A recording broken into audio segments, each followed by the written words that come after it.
Hello welcome back to our channel. എല്ലാവർക്കും ഇന്നത്തെ വീഡിയോയിലേക്ക് സ്വാഗതം. ഇന്നത്തെ വീഡിയോ വൈക്കം മുഹമ്മദ് ബഷീറിൻ്റെ ഭൂമിയുടെ അവകാശികൾ എന്ന കഥയുടെ ഒരു ആസ്വാദനക്കുറിപ്പുമായിട്ടാണ് ഞാൻ വന്നിട്ടുള്ളത്. എല്ലാ കൂട്ടുകാരും വീഡിയോ സ്കിപ്പ് ചെയ്യാതെ മുഴുവനായിട്ട് കാണണം കേട്ടോ. നമുക്ക് വീഡിയോയിലേക്ക് കിടക്കാം. മലയാള സാഹിത്യത്തിൽ ഒരേ ഒരു സുൽത്താനേയുള്ളൂ. ഭാഷയുടെയും വ്യാകരണത്തിൻ്റെയും വേലിക്കെട്ടുകൾ പൊളിച്ചെഴുതി മലയാള സാഹിത്യത്തെ സാധാരണക്കാരൻ്റെ ജീവിതത്തോട് ചേർത്ത് നിർത്തിയ ബേപ്പൂർ സുൽത്താൻ എന്ന വൈക്കം മുഹമ്മദ് ബഷീർ. സാധാരണക്കാരിൽ സാധാരണക്കാരനായ നാട്ടുമനുഷ്യൻ്റെ പച്ച ഭാഷയിലുള്ള ഹാസ്യാത്മകമായ രചനകൾ വായനക്കാരെ ഒരുപോലെ ചിരിപ്പിക്കുകയും ചിന്തിപ്പിക്കുകയും കരയിപ്പിക്കുകയും ചെയ്തു. പ്രശസ്ത കഥകളിൽ ഒന്നാണ് ഭൂമിയുടെ അവകാശികൾ.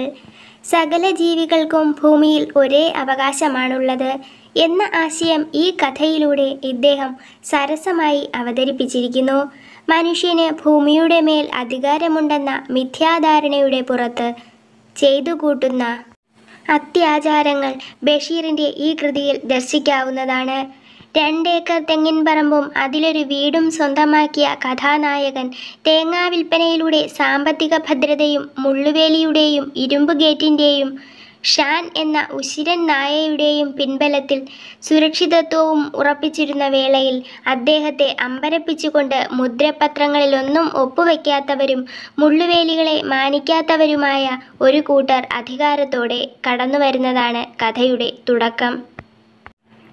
ക്ഷണിക്കപ്പെടാതെ ആഗതരാകുന്ന പക്ഷികളും ചിത്രശലഭങ്ങളും തുടങ്ങി ചിതലുകളും എലികളും കൊടിയ വിഷമുള്ള കരിന്തേളുമടങ്ങിയ ഇക്കൂട്ടർ യാഥാർത്ഥ്യത്തിൽ ഭൂമിയുടെ അവകാശികൾ തന്നെയാണ് എന്ന് അദ്ദേഹത്തിന് ബോധ്യമാകുന്നതാണ് കഥാസാരം.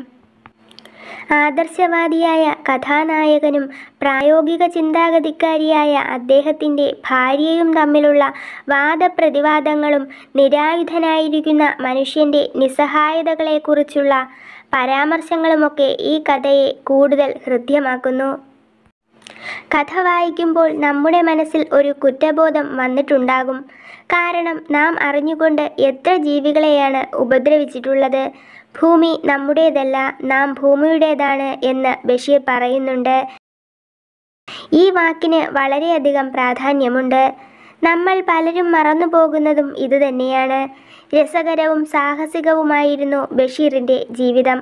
ആദ്യകാലങ്ങളിൽ പ്രഭ എന്ന തൂലികാനാമമാണ് ബഷീർ സ്വീകരിച്ചിരുന്നത്. ലോകം ചുറ്റുന്നതിനിടയിൽ കണ്ടെത്തിയ ഒട്ടേറെ ജീവിത സത്യങ്ങൾ അദ്ദേഹത്തിൻ്റെ കൃതികളിൽ കാണാം. സാമാന്യം മലയാള ഭാഷ അറിയുന്ന ആർക്കും ബഷീർ സാഹിത്യം വഴങ്ങും. സമൂഹത്തിനു നേരെയുള്ള വിമർശനം നിറഞ്ഞ ചോദ്യങ്ങൾ അദ്ദേഹം ഹാസ്യത്തിൽ ഒളിപ്പിച്ചു വെച്ചു. തീർച്ചയായും മലയാള സാഹിത്യത്തിന് കിട്ടിയ വലിയ അനുഗ്രഹമാണ് വൈക്കം മുഹമ്മദ് ബഷീർ. ഇന്നത്തെ വീഡിയോ എല്ലാ കൊച്ചുകൂട്ടുകാർക്കും ഉപകാരപ്പെട്ട് കാണുമെന്ന് പ്രതീക്ഷിക്കുന്നു. വീഡിയോ ഇഷ്ടമായാൽ തീർച്ചയായിട്ടും ലൈക്ക് ചെയ്യാനും നിങ്ങളുടെ ഫ്രണ്ട്സിനൊക്കെ ഒന്ന് ഷെയർ ചെയ്ത് കൊടുത്ത് ദയവേത് ചാനൽ ഒന്ന് സബ്സ്ക്രൈബ് ചെയ്യാനും ആരും മറക്കരുത് കേട്ടോ.